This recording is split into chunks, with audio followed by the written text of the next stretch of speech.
أعوذ بالله من الشيطان الرجيم بسم الله الرحمن الرحيم ولما بلغ أشده آتيناه حكما وعلما وكذلك نجزي المحسنين Alhamdulillah, wassalatu wassalamu ala rasulillah wa ala alihi wa sahbihi wa man wala. Assalamu alaikum. Alhamdulillah, nous sommes toujours dans notre voyage autour de Surat Yusuf et de sa vie. Et aujourd'hui, on arrive à la fin, on arrive à notre dernier épisode qui va clôturer la série, Inch'Allah ta'ala. Et pour ce dernier épisode, eh bien, j'ai voulu revenir en arrière et traiter une notion un peu globale dans la sourate qui n'était pas forcément chronologique, donc c'est pour ça que je l'ai laissé à la fin. Et donc je suis revenu au verset 22 où Allah subhanahu wa ta'ala nous dit وَلَمَّا بَلَغَ أَشُدَّهُ آتَيْنَاهُ حُكْمًا وَعِلْمًا. Donc il nous dit dans ce verset que lorsque Sayyidina Yusuf a grandi, lorsqu'il est devenu mature, eh bien Allah subhanahu wa ta'ala lui a donné de la sagesse, il lui a donné de la raison, il lui a donné de l'intelligence, il lui a donné du pouvoir. Et Allah subhanahu wa ta'ala nous dit وَكَذَلِكَ نَجْزِي الْمُحْسِنِينَ. Et c'est ainsi que nous récompensons, que nous donnons à qui? Aux gens qui sont des muhsinin. Et c'est là où je voudrais m'arrêter aujourd'hui, c'est que Sayyidina Yusuf, par le témoignage d'Allah subhanahu wa ta'ala, eh bien, a atteint Al-Ihsan. Al-Ihsan qui est ce plus haut niveau de la foi. Al-Muhsinin qui sont les gens qui ont atteint Al-Ihsan ou qui ont Al-Ihsan. Pour rappeler ce que c'est Al-Ihsan, le prophète sallallahu alayhi wa sallam nous décrit les différents niveaux de la foi. Il parle du premier niveau comme étant celui des adorations de l'islam, celui des adorations de la prière, du jeûne, du hajj, etc. Le deuxième niveau comme étant celui de la foi, où on a la foi en Allah, en ses anges, en ses livres, etc. Et le dernier niveau, qui est celui de Al-Ihsan. Et lorsqu'on lui demande qu'est-ce que c'est que ce niveau, comment le décrire, comment l'atteindre, eh bien il répond أن تعبد الله كأنك تراه فإن لم تكن تراه فإنه يراك. Al-Ihsan, c'est le fait d'adorer Allah subhanahu wa ta'ala comme si on le voyait de nos propres yeux. Comme si Allah était présent devant nous. Comme s'il était avec nous. Et qu'on avait non seulement conscience de sa présence, mais qu'on le voyait. Parce qu'on sait qu'il est là subhanahu wa ta'ala. Et si jamais je n'arrive pas à atteindre ce niveau-là, il y a un niveau de ihsan juste en dessous, ihsan moins, qui est فَإِن لَمْ تَكُنْ تَرَاهُ. Si toi tu ne le vois pas, si toi tu n'as pas conscience et que tu n'arrives pas à te projeter et voir l'essence d'Allah subhanahu wa ta'ala, sa présence, alors à minima tu as la conscience inverse que lui t'observe et que lui te voit. Donc on a la conscience dans les deux cas que Allah est là, qu'il est à nos côtés, et dans un cas j'arrive à le voir, et dans l'autre cas je sais que c'est lui qui me voit et qui m'observe. Ça c'est Al-Ihsan. Et le mot Ihsan, donc on traduit souvent par excellence. Personnellement je n'aime pas, alhamdulillah, cette traduction. Al-Ihsan, c'est le meilleur qu'on puisse donner. C'est la meilleure des choses. Ahsana, c'est un superlatif. Ahsan, ça veut dire il n'y a pas mieux que ça. Ça veut dire vraiment c'est le numéro 1 sur le podium. C'est la meilleure des choses qu'on puisse imaginer. Donc ahsanul a'mal, c'est la meilleure des actions. Ahsanul kalam, c'est la meilleure des paroles. Ahsanul ibada, c'est la meilleure des adorations. Et quand on dit meilleure, c'est la chose en elle-même, mais c'est la manière dont elle est faite. C'est-à-dire faire son adoration de la meilleure des manières. Adorer Allah comme si je le voyais. Adorer Allah comme si j'étais en sa présence. Adorer Allah comme s'il était là, juste devant moi. Ça, c'est la plus belle, la plus connectée, la plus haute, la plus élevée des adorations. C'est celle-là, Al-Ihsan. Et Al-Ihsan se décline dans tous les actes de notre vie. Parce qu'en réalité, tout ce que nous faisons est adoration. Chaque parole, chaque geste, chaque acte est là pour Allah subhanahu wa ta'ala. Peut-être une adoration pour Allah subhanahu wa ta'ala si je le fais avec cette intention-là. Et donc, Al-Muhsinin sont les gens qui ont atteint ce niveau-là sont les meilleurs. Al-Muhsinin, ce sont les meilleurs des êtres humains, les meilleurs des croyants, les plus bons. Al-Ihsan, souvent, on traduit Al-Muhsinin par les bienfaisants. Ce sont les bons en fait. Quand on dit que quelqu'un est Muhsin, c'est qu'on voit en lui de la bonté. On voit qu'il est fondamentalement bon. Et lorsque quelqu'un est fondamentalement bon, il peut être parmi le commun des bons ou il peut être parmi les meilleurs des bons. Et plus bon, eh bien, ça devient meilleur. D'accord? Donc, les bons, les bienfaisants, ceux qui sont remplis de bonté, sont les muhsinin.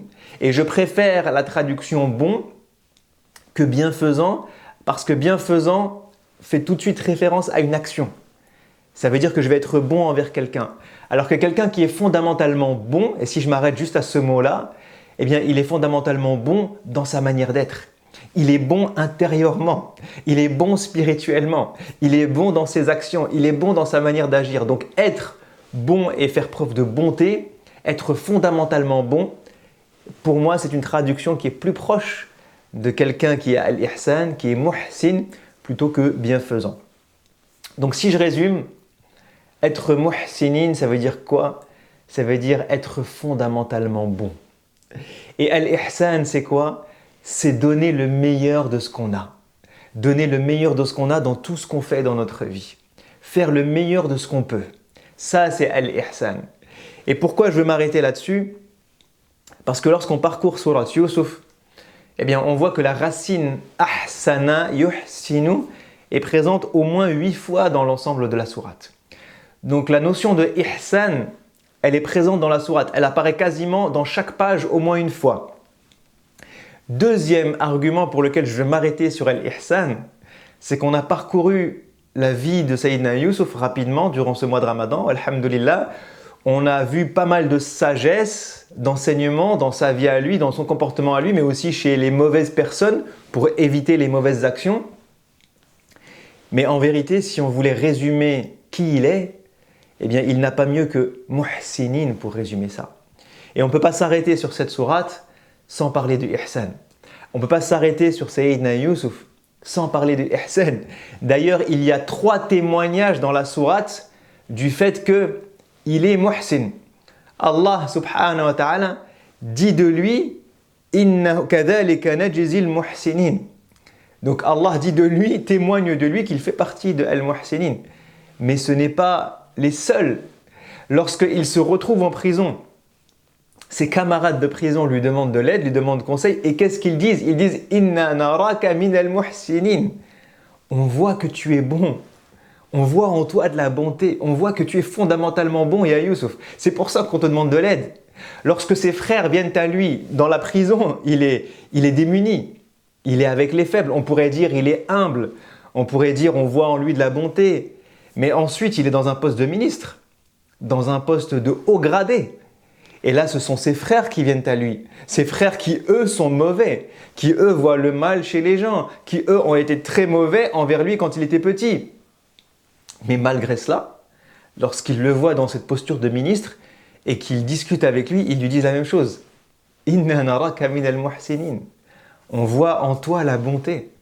On voit que tu es quelqu'un de fondamentalement bon. Ô toi le ministre. Alors on ose te demander d'être bon envers nous. Ils lui demandent tous de l'aide parce qu'ils voient en lui de la bonté. Ils voient en lui le potentiel que leur demande soit exaucé par Sayyidina Yusuf. Donc Allah témoigne de sa bonté, si on peut traduire comme ça al-ihsan. Les camarades de prison témoignent de sa bonté. Ses frères témoignent de sa bonté. 3 situations totalement différentes et les gens et Allah subhanahu wa ta'ala tous témoignent que Sayyidina Yusuf fait partie de al-muhsinin. Donc on ne peut pas parler de Sayyidina Yusuf sans donner ce trait de caractère et sans nous poser la question à nous de où est-ce qu'on en est du ihsan. Et c'est là où je veux en arriver pour clôturer cette série, incha'Allah ta'ala, clôturer tout ce mois de Ramadan et tous les enseignements qu'on en a eus, de se poser une question qui nous emmène, incha'Allah, après Ramadan, qui peut nous accompagner toute notre vie. Parce que al-ihsan, c'est le cheminement d'une vie. Al-ihsan, c'est l'objectif d'une vie. Al-Ihsan, c'est un objectif qui est très difficile à atteindre, mais vers lequel on tend, vers lequel on essaye de tendre constamment. C'est l'objectif de devenir quelqu'un de meilleur. C'est l'objectif d'améliorer tout ce que je fais. C'est l'objectif de donner le mieux, le meilleur de moi-même dans tout ce que je fais dans ma vie. Et on pourrait diviser Al-Ihsan de Sayyidina Yusuf et le nôtre en 3 grandes catégories. La première catégorie, c'est Al-Ihsan dans notre relation avec Allah subhanahu wa ta'ala. Est-ce que ma relation avec Allah, lorsque je la regarde, je trouve que c'est le mieux que j'ai pu faire, que c'est la meilleure relation que j'aurais pu espérer, ou est-ce que je peux faire mieux que ça? Si la réponse est « je peux faire mieux que ça », c'est que je ne suis pas dans l'ihsan. C'est que je peux encore faire mieux et que là, je me satisfais de quelque chose qui n'est pas top, qui est peut-être ras des pâquerettes, qui est peut-être moyen, qui est peut-être bof. Et si je dis que je peux faire mieux et que je sais que je peux faire mieux, alors c'est mon devoir d'y aller. Lorsqu'on voit Sayyidina Yusuf, sa relation avec Allah, et là je vous renvoie à tous les épisodes qu'on a pu avoir pendant ce mois du Ramadan, parce que sinon je vais devoir revenir sur ça, chaque épisode et chaque leçon. Mais quand on regarde sa relation avec Allah subhanahu wa ta'ala, on voit que Sayyidina Yusuf, lorsqu'il parle à ses camarades de prison, il parle de Al-Islam. Je vous renvoie à la vidéo sur Al-Islam, la foi en Allah l'unique. La foi sincère en Allah subhanahu wa ta'ala. Le fait de s'abandonner totalement à Allah subhanahu wa ta'ala. Le fait de s'en remettre à Allah subhanahu wa ta'ala. Le fait de suivre la voie de tous ceux qui l'ont précédé et qui ont laissé Allah les orienter. Rappelez-vous, on a dit que sa vie et nos vies étaient un plan divin. Sayyidina Yusuf laisse Allah l'orienter. Il laisse Allah prendre sa main et le guider parce qu'il s'abandonne dans sa foi à Allah subhanahu wa ta'ala. Sayyidina Yusuf est connecté à Allah subhanahu wa ta'ala en continu. Il est connecté à Allah dans le puits lorsque Allah lui parle. Il est connecté à Allah lorsqu'il fait des du'as et qu'il est attiré et qu'il est séduit et qu'il est attaqué par les uns et par les autres. Alors il lève les mains et il demande à Allah. Il voit les signes d'Allah subhanahu wa ta'ala. Il demande, il invoque, Ya Allah, sors-moi de cette situation. Et même lorsqu'il y a le dénouement de l'histoire,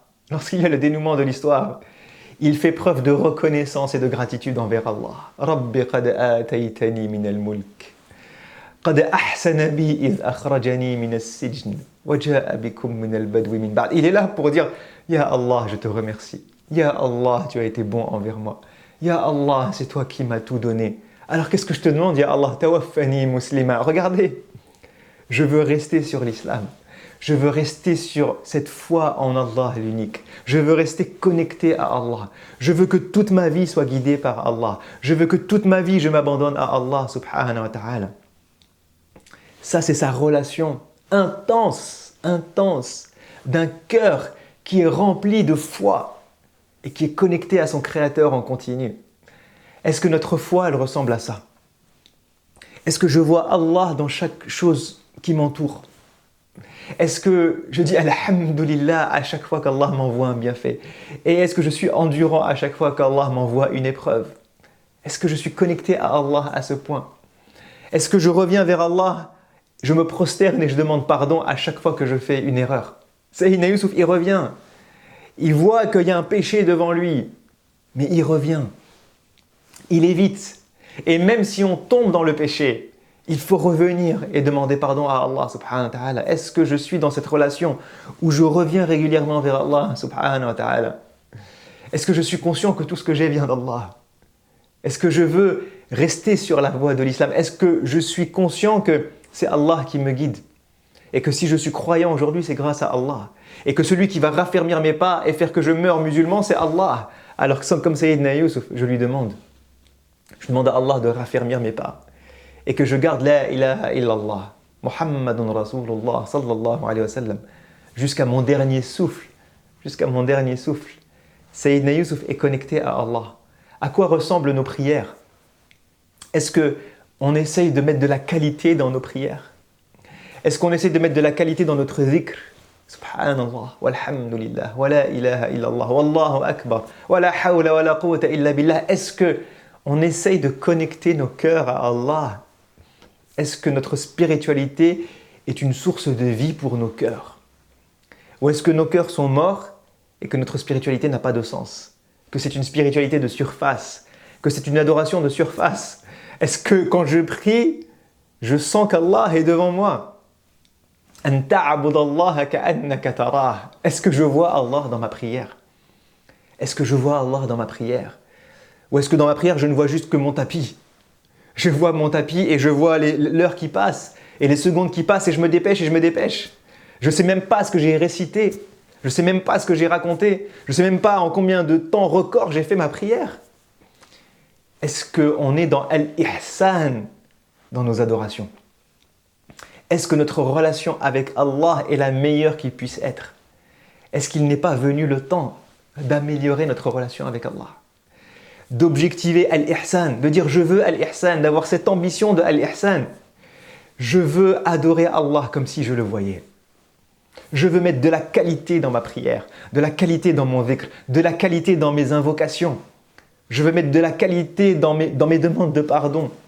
Je veux mettre de la qualité dans ma lecture de Coran. Je veux mettre de la qualité dans ma foi. Que ma foi soit remplie de reconnaissance, de conscience d'Allah, de tawakkul, de pleine confiance en Allah subhanahu wa ta'ala. Je veux m'abandonner à Allah. Je veux que quoi qu'il m'arrive dans ma vie, je sois apaisé parce que je suis connecté à Allah. Al-Ihsan.